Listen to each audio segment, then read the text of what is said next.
7 things you didn't know about Medicaid planning. Securing long-term care without losing everything. Long-term care can cost over $100,000 a year. What most families don't realize is this: Medicare won't cover it. So what happens? People spend down everything they've worked for, their savings, their home, even their spouse's future security, just to qualify for Medicaid.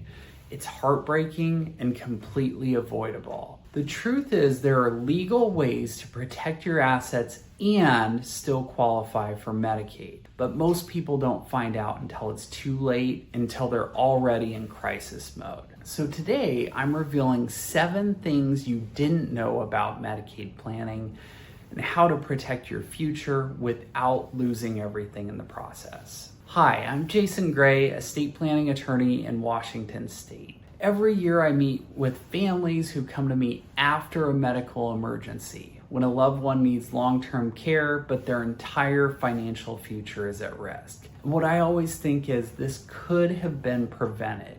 So in this video, I'll walk you through key Medicaid planning strategies, break down the myths, and show you how to legally and ethically qualify without spending your life savings. Let's get into it. What is Medicaid planning and why does it matter? Let's set the stage. Medicaid is a government program that can pay for long-term care like nursing homes or in-home support, but it's means tested. That means your income and assets must fall below strict limits. In most states, that means having less than $2,000 in countable assets. And here's the kicker.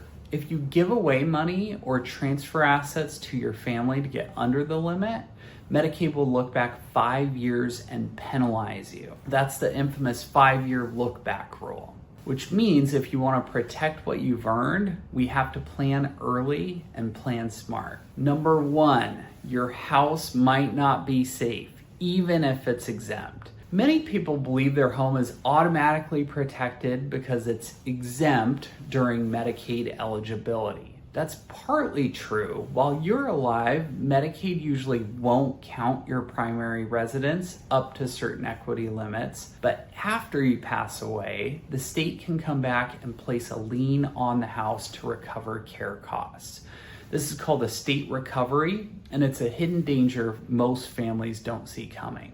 Unless you take proactive steps like using a trust, your house could be lost. Number 2, a properly structured irrevocable trust can protect assets if it's set up early. A common myth is if I put assets into a trust, Medicaid will still count them. That's only true if the trust is revocable or poorly drafted. But a Medicaid Asset Protection Trust, an MAPT, is an irrevocable trust created more than 5 years before applying for Medicaid, and that can legally shield your home, investments, and savings.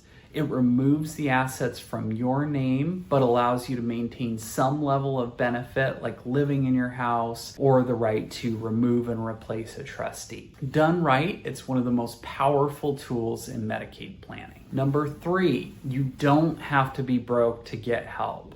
Spend down strategies exist. Here's something few people know. If you're over Medicaid's asset limits, you don't have to give your money away.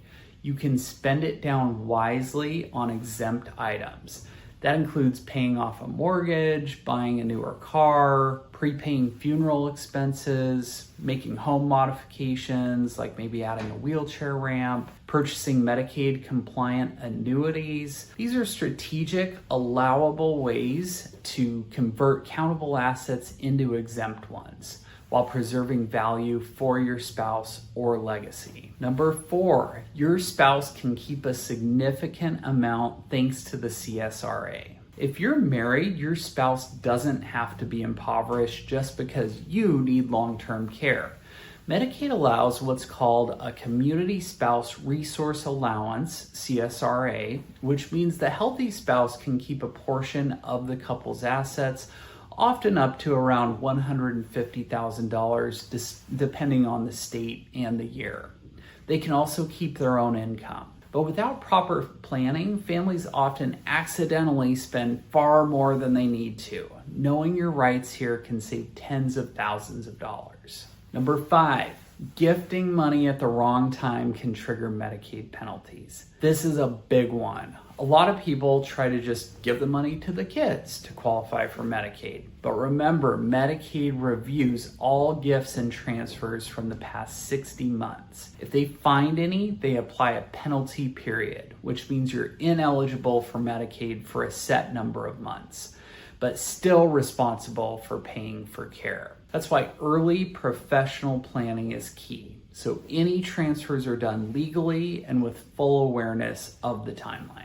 Number 6, Medicaid planning is closely tied to incapacity planning. Let's connect the dots here. Most people don't think about Medicaid until someone's health declines, but by then that person might not be capable of making legal decisions or signing documents. If you don't already have a comprehensive, durable power of attorney that includes Medicaid gifting authority, your family might have to go to court for a guardianship just to move forward with the planning process. The same goes for advanced healthcare directives and HIPAA releases. If they're missing, loved ones could be locked out of important decisions. Good Medicaid planning is always paired with solid incapacity planning. Number 7, the sooner you start, the more you can save, but it's never too late to try.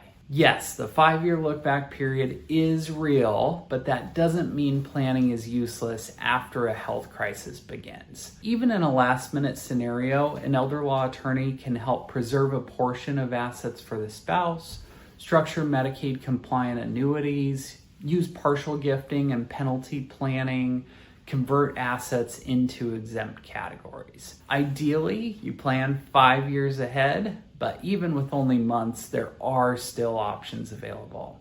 And doing something is always better than doing nothing. Let's recap the biggest errors people make. Waiting too long, assuming you'll plan later, using the wrong kind of trust. Revocable trusts don't protect assets for Medicaid. Assuming Medicare covers nursing homes, it doesn't. Failing to plan for the healthy spouse who may still need housing and support for years to come. Skipping legal guidance.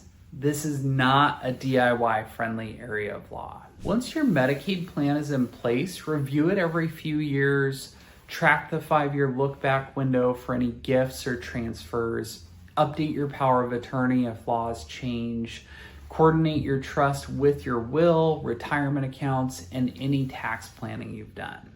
And always keep your family in the loop, because the more they know ahead of time, the less chaos they'll face when the time comes.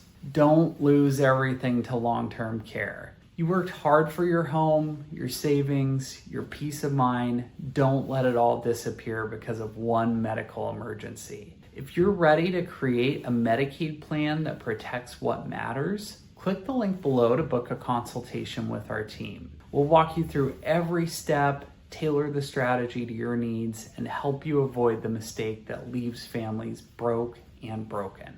And if you found this helpful, check out my next video. YouTube thinks it'll help protect your family even more.